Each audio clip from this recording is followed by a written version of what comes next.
Security forces clad in protective riot gear forcibly removing protesters from the streets of the Russian capital. According to an independent monitoring group, hundreds of people have been arrested this Saturday during a second weekend of rallies, which the authorities have dubbed illegal. A growing movement has been calling for opposition candidates to be permitted to take part in the city council elections in September.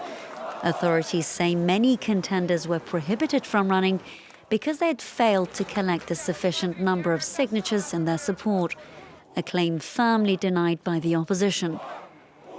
Some of the chants heard on the streets of Moscow, however, suggested goals far broader than the vote. They include Russia without Putin. The smell of a color revolution is already in the air.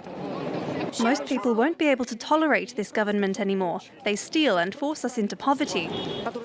Earlier in the day, officers lined the streets, warning people not to protest and threatening them with lengthy jail sentences. Yet many, including the woman driving the country's opposition protests, defiantly tried to make their way to Moscow's central Trubnaya Square.